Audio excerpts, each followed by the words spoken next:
జరిగే రైతు రుణమాఫీ పెద్ద ఉదాహరణ. గతంలో ప్రభుత్వాలు ఎన్నో వచ్చినాయి, ప్రతి వాళ్ళు మాటలు చెప్పిండ్రు.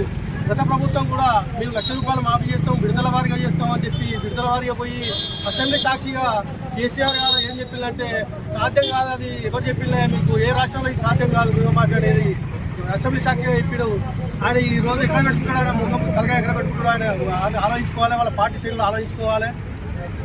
మా గౌరవ ముఖ్యమంత్రి వర్యులు మేము 2 లక్షల రుణమాఫీ చేస్తాం, ఆగస్టు లోపల చేస్తామని మాటిస్తే చేస్తేనే రాజీనామా చేస్తా అని బహిరంగంగా మాట్లాడిన హరీష్ రావు ఇవాళ ఏ మూలకుండో ఎక్కడికుండో బయటకు వచ్చి రాజీనామా చేసి నిజాయితీ నిరూపించుకోవాలని చెప్పి పార్టీ పక్షంగా డిమాండ్ చేస్తూ ఉన్నాం.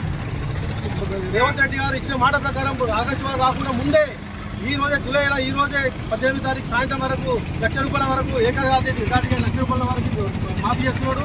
ఇదే 3 విడతలుగా 1,50,000 2 లక్షలు కూడా ఆగస్టు లోపల పూర్తి చేసే సత్తా ఉన్న ప్రభుత్వం అంటే కాంగ్రెస్ ప్రభుత్వం.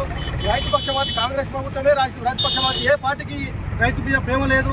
పుట్టి గల్లబొల్లి మాటలు చెప్పి వాళ్ళు అధికారంలోకి వచ్చి వాళ్ళ పబ్బం గడుపుకోవడానికి తప్ప వేరే ఏం లేదు.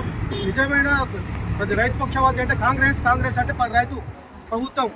ఈ సందర్భంగా ఈ హరీష్ రావు మరొకసారి డిమాండ్ చేస్తున్నా, హరీష్ రావు ఏ మూలకున్నా వచ్చి రాజీనామా చేసుకొని నిజాయితీని నిరూపించుకోవాలని కోరుతున్నాం. జై కాంగ్రెస్.